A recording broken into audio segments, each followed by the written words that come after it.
Hi, this is my review of Adventures Dark and Deep Bestiary. This bestiary is a must-have if you are running an Adventures Dark and Deep adventure or campaign, but it's also quite useful for other old-school Renaissance games because some of those games don't come with their bestiary, and it's always handy to have this reference of monsters available for any type of situation. This is basically an arsenal of monsters and NPCs that you can use to serve as antagonists or as allies or patrons or whatever that you like. Now let's talk about the quality of the PDF. The quality is pretty good.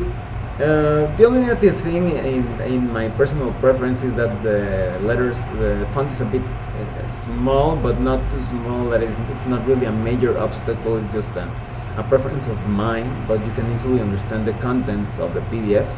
And you have great organization, a superb organization in fact, because monsters in this bestiary are organized by environment or theme. So for example, you have sections detailing monsters of wilderness and dungeon environments, underwater and waterborne monsters, prehistoric monsters, and extraplanar monsters. So when you are creating your adventure, you just have to keep in mind what type of environment or physical structures you are handling, and you can look for the monsters that you need right here really easily. And you also have a bunch of really useful appendixes. You have Appendix A, which is about modifying and creating new monsters, and this raises the value of the product a lot because you have a monster making machine right here. There are many ways in which you can tweak and modify existing monsters, and taking into account hit dice and experience points values, and you can create your own, of course. You have Appendix B, the Psychic Strike, which has to do with explaining psychic attacks and abilities from the monsters can use against the players. You also have Appendix C, Random Creatures of the Lower Planes, which is basically sort of like an aberration generator. And then you have Appendix D, Magic Resistance. It's just a table detailing the different levels of magic resistances for your NPCs or monsters.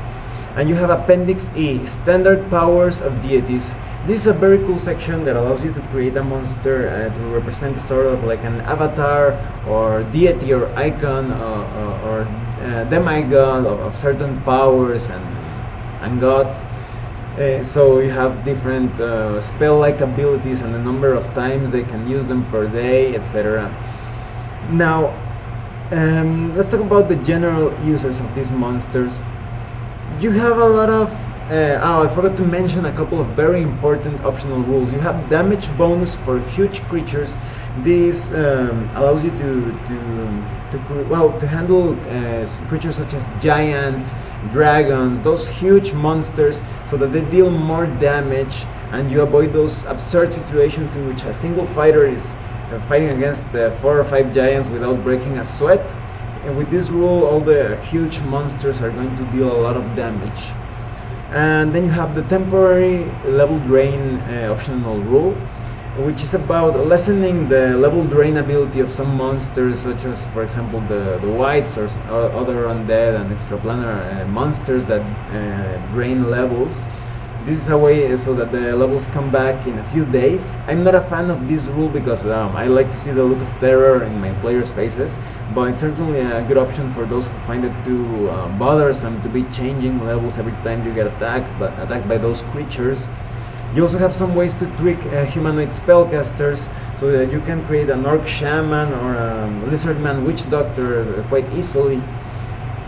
Now, a lot of you are going to find some familiar monsters, those classical monsters of fantasy role-playing, but there are also new monsters, and there are modified versions of classic or favorite monsters.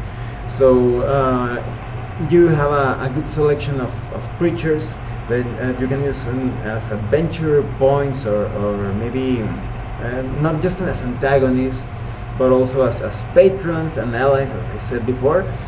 So they're quite handy and flexible, and there's a good variety of them, so they apply to any sort of adventure. If you want to have sort of like a weird fantasy adventure, you have creatures for that here. If you want to have a more of like low fantasy adventure, you have some regular animals and humanoids that you can use as, for whatever purpose. So, well, let me tell you what I think about this bestiary. I think this is an excellent bestiary for old school games.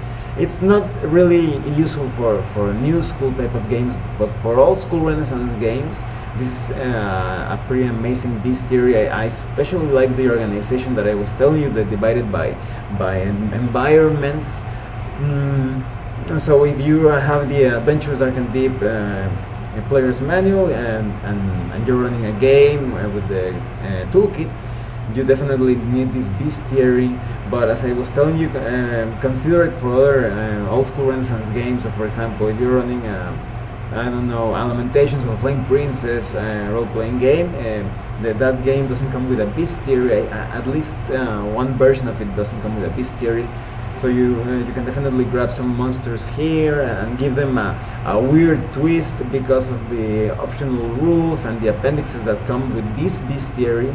So it's actually a very unique book in the sense that it's quite easy to adapt to other old school Renaissance games. So it's a good mix of classical models and a hint of uniqueness. Well, thanks for watching my review. If you have any comments or questions, please let me know. See you later.